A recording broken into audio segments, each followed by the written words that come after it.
좋아요, 구독!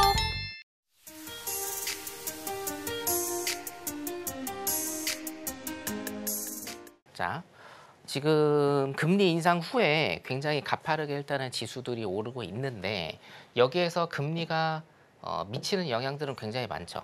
자, 첫 번째로 여러분 이거를 이제 아셔야 되는데요. 첫 번째, 두 번째, 자, 정부 정책과 소위 얘기하는 중앙은행의 정책이 있죠. 네.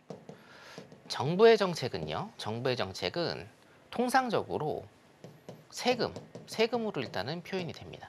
세금. 예를 들면 이런 거죠. 시장에서 통화량을 줄이려고 하면 시장이 이렇게 있고요. 정부가 있습니다. 시장에 풀려 있는 돈을 정부로 끌어들이려면 세금을 어떻게 해야 될까요? 세금을 더 많이 걷어야 됩니다. 네. 그렇죠. 그리고 정부가 시장에 돈을 풀려는 효과를 받으려면 세금을 줄이면 됩니다. 이해되시죠, 여러분? 그리고 중앙은행이 할 수 있는 세금은 이제 재정정책이라고 하죠. 재정정책. 중앙은행이 할 수 있는 게 바로 통화정책입니다. 통화정책. 자, 여기 중앙은행이 있습니다. 중앙은행이 있고 중앙은행이 시장에서 돈을 빨아들이려고 한다라고 하면 여러분들이 보셨다시피 금리 인상을 통해서 돈을 못 쓰게 하면서 시장이 중앙은행으로 돈을 빨아들이는 효과를 얻게 되는 거고 시장에 돈을 뿌리려면 금리 인하를 하면 되는 거예요. 이 프로세스를 여러분들이 이제 잘 이해를 하셔야 되고 이 기사를 다루실 때는 그 다음에 뭡니까? 정부는 재정정책을 쓴다. 그리고 중앙은행은 통화정책을 쓴다. 그 다음 중요한 게 여러분들 이제는 우리가 대선이지 않습니까? 네. 미국이 대선 시즌이기 때문에 요거 많이 나올 건데 미국은요 제일 중요한 세금 중에 하나 시장에서 돈을 빨아들이고 시장에 돈을 푸는데 제일 중요한 세금이 뭐냐면 법인세예요. 법인세 이슈가 굉장히 크게 나올 것이다. 여러분들이 이거 일단은 체크를 좀 하시면 됩니다. 그러면 지금 민주당이죠? 네. 민주당에서 우리 앵커님께서 질문하신 게 꼬리에 꼬리를 물게 되는데 자 민주당은 복지 정책을 많이 씁니다. 그렇죠? 네. 복지 정책. 자 다시 일단은 적어드릴게요. 민주당은 복지 정책을 많이 쓰죠? 복지 정책을 쓰려면 시장에 돈을 어떻게 해야 되죠? 풀어야 되죠. 네. 시장에 돈을 풀어야 됩니다. 자, 그런데 제 채권 교육을 많이 들어보신 분들은 아실 건데 정부는요, 여러분, 민주당이 지금 정부잖아요. 정부는요, 돈이 없어요. 돈을 무슨 중앙은행에 쌓아놓고 시장에 돈을 푸는 게 아니란 얘기예요. 자, 그러면 정부는 돈을 어떻게 만드나요? 채권을 만들어서 이 채권은 뭡니까? 나라에서 만드는 거기 때문에 우리가 국채라는 표현을 쓰죠. 채권을 찍어서 뭐예요? 시장의 유동성. 그러니까 돈입니다. 유동성을 공급하죠. 네. 그러면서 시장에 돈을 풀어서 경제를 부흥시키는데 바로 지금 앞장서고 있는 게 일단은 민주당이다라고 여러분들이 보시면 되는 겁니다. 자, 그러면 이제 대선이라는 얘기예요. 대선 때는 지금 이슈가 계속적으로 나오는 건데 민주당과 공화당 이번에 이제 트럼프가 나올 것 같은데 불행하게도 자 그러면 민주당은 어떻게 해요? 채권을 찍어내서 시장의 유동성을 더 공급하자. 자 그럼 여기서 문제되는 게 뭘까요? 시장의 유동성이 더 커지니까 이게 뭡니까? 인플레이션. 인플레가 커질 수가 있는 거고 반면에 공화당 같은 경우에는 복지를 안 하자라는 건 아니에요. 예, 안 하자라는 건 아닌데 줄이자라는 거죠. 돈을 너무 많이 쓰니 돈을 줄이자라는 겁니다. 그러면 반대적으로 일단은 생각을 하면 상대적으로 유동성이 낮아지는 거죠. 자, 그래서 이게 붙는 겁니다. 이제 대선 철이기 때문에 그리고 지금 중반을 넘어서면 항상 최근 코로나 이후로 굉장히 미국 관련해서 미국 경제에 관련해서 이슈가 되고 있는 게 뭡니까? 셧다운.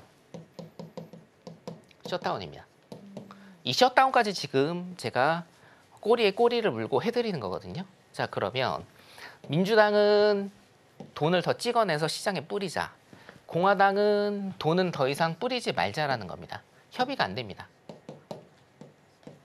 근데 여기에서 중요한 건 뭐냐면요, 여러분. 공화당이 돈을 줄이자라는 거지 돈을 찍어내서 시장에 뿌리지 말자라는 건 아니에요. 이해를 정말 잘 하셔야 돼요. 자, 여기에서 민주당에서 100을 뿌리자라고 한다라고 하면 예를 들면 공화당은 뭐예요? 30만 뿌리자라는 겁니다. 이게 여러분들 금리 인상 전에 테이퍼링이라는 거를 여러분들이 테이퍼링이라는 그 개념을 듣고 이해하셨던 분들은 이 개념을 일단은 조금 이해를 하실 건데 그 개념을 모르시는 분들을 위해서 제가 다시 한번 강조를 드리면 이게 굉장히 중요합니다. 민주당은 100이라는 돈을 찍어내자라는 거고 예를 들면 공화당은 30이라는 돈을 찍어내자라는 거예요. 돈을 찍어내지 말자라는 게 아닙니다. 자, 그럼 여기에서 또 중요한 게 뭐겠어요? 첫 번째, 협의가 안 된다. 두 번째 뭡니까? 채권은 찍어낼 수밖에 없다라는 거예요. 무슨 채권이요? 국채. 자, 협의가 안 된다. 두 번째, 국채를 계속적으로 발행을 해야 된다. 이 이슈를 가지고 제가 또 말씀을 드리면 협의가 안 된다라는 건 뭐예요? 셧다운입니다. 셧다운. 셧다운은 뭡니까, 여러분? 각 미국의 공공기관의 모든 그러니까 경찰서랑 소방서 등등을 제외한 모든 공공기관의 문을 다 닫는 거다. 그게 셧다운입니다. 왜요? 자, 미국의 부채. 이게 두 개가 또 어디에 연결되냐면 미국 부채로 또 연결돼요. 기사에 미국 부채 얘기 또 나왔었죠? 그렇죠? 미국 부채가 너무 심하다. 이게 또 여기에 연결되는 건데 보세요. 미국 부채가 굉장히 심해요. 자, 미국 부채의 마지노선이 여기라고 쳐요. 여러분. 자, 그런데 지금 국채를 더 찍어내서 돈을 더 풀어버리면 부채가 더 늘어납니다. 요 정도 늘어나죠? 이거를 민주당하고 공화당이 협의를 해야 돼요. 협의를 해서 이 갭을 늘려야 됩니다. 부채의 갭을 늘려야 되거든요. 근데 이 갭이 안 늘어난다라고 하면 네. 협의가 안 된다라고 하면 어쩔 수 없이 돈은 만들어야 되기 때문에 이 돈을 어디서 만드느냐? 바로 미국의 모든 공공기관, 필수적 요소의 공공기관을 제외한 모든 공공기관을 뭡니까? 셧다운 시킨다. 셧다운이 뭐예요? 우리가 이제 흔히 얘기하는 걸로 우리 샷다 내린다고 하지 않습니까? 그게 셧다운입니다. 공공기관의 문을 다 닫아버려요. 자, 공공기관의 문을 다 닫아버리면 그 안에 있는 공무원들은 일을 하지 않고 공무원들은 뭡니까? 무급휴가이기 때문에 공무원 월급, 연금 네. 이런 것들이 일단은 남겠죠? 월급과 뭡니까? 연금 이런 것들이 남겠죠. 이거를 어디다 투입을 해요? 아까 그 갭. 이 갭에다 투입을 하는 겁니다. 이게 바로 셧다운이다. 셧다운까지 가면 미국이 어떤 뭐 디폴트 상황이나 아니면 채무 불이행 이런 것까지는 가지 않더라도 경제에 굉장히 큰 타격을 입게 된다는 겁니다. 자, 그래서 첫 번째 협의가 안 됐을 때 지금 셧다운까지 그리고 두 번째 국채 발행. 국채 발행을 한다라고 하면 여러분 보세요. 국채 발행도 뭡니까? 빚이 원래 여기였는데 국채를 발행하는 건 빚을 만들어낸다는 뜻이거든요. 빚이 또 여기까지 늘어나는 겁니다, 여러분. 똑같아요. 그러니까 협의가 안 되는 것, 그리고 국채 발행, 그리고 지금 앵커님께서 말씀하신 그 뉴스의 모든 것은요. 모든 핵심 포인트는 미국의 부채예요. 아니 왜 금리 얘기하는데 미국의 부채 얘기까지 가느냐. 최종적인 끝판왕은요. 미국 부채일 수밖에 없습니다. 자, 부채가 늘었어요. 부채가 늘었습니다. 여러분들도 대출 많이 쓰시죠? 카드 많이 쓰시고. 자, 부채가 늘었습니다. 근데 지금 고금리 상황이잖아요. 그럼 뭡니까? 한 달에 다달이 여러분들이 내셔야 될 카드값 그리고 대출 이자가 늘어난다라는 거고 국가도 똑같습니다. 지금 미국 같은 경우에는요. 미국 같은 경우에는 자, 1번, 2번 상황을 통해서도 지금 부채가 굉장히 좀 많이 늘어나고 있고 코로나 이후로 부채가 정말 급격하게 많이 늘어나고 있어요. 미국의 부채가. 자, 그런데 단순하게 일단은 생각을 하셔서 이 두 가지 상황이 지금 지속적으로 발생할 가능성이 굉장히 높다라고 하면 네. 지금 고금리 상황이죠. 고금리 상황에서 부채가 이렇게 많이 늘어났기 때문에 미국이란 정부도 여러분 돈을 찍어내서 지금 빚이 생겼어요.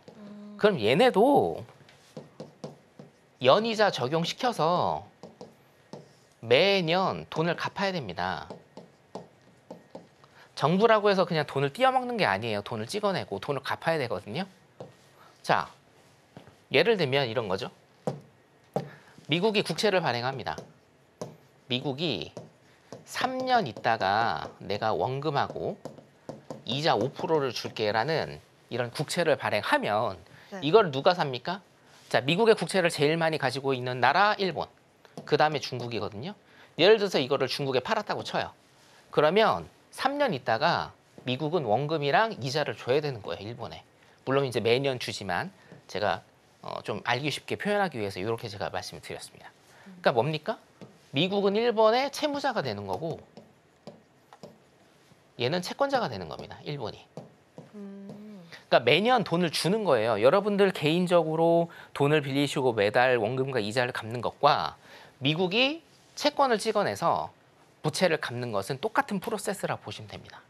자, 따라서 이게 지금 대선의 영향도 있고 네.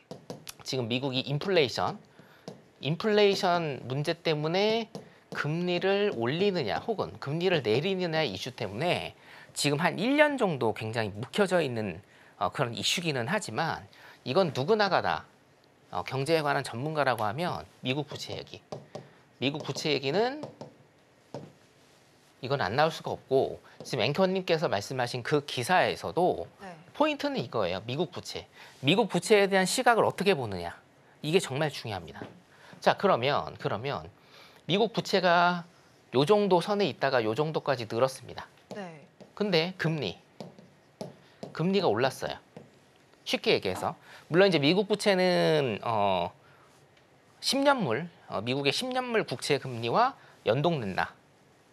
요렇게 되지만 여러분들의 이해를 쉽게 하기 위해서 금리가 오르면 미국의 부채에 따른 이 이자가 오를까요? 내릴까요?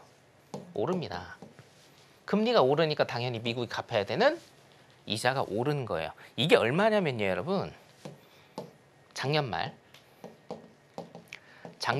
올 초 기준으로 한화로 100조였습니다. 100조.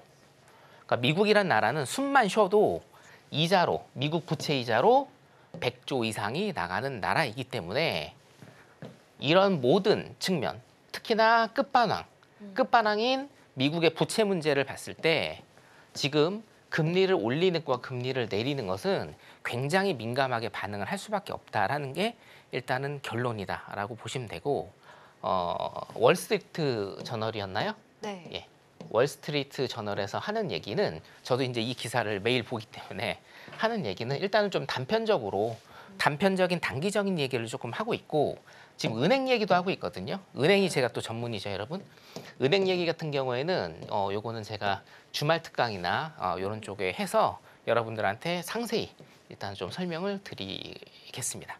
그래서 따라서 이 금리가 오르고 내리는 것은 미국의 부채 한도 그리고 부채 문제를 봤을 때는 굉장히 심각한 대선 후에 대선 전이라 사실은 기사가 안 나오는 거라고 저는 믿고 있고 대선 후에 굉장히 심각한 문제로 발생할 수 있다라고 여러분들이 그렇게 일단 시장 진단하시면 될 것 같습니다. 은행 얘기는 아까 말씀드렸다시피 제가 주말에 시간 내서 다시 한번 말씀드리도록 하겠습니다.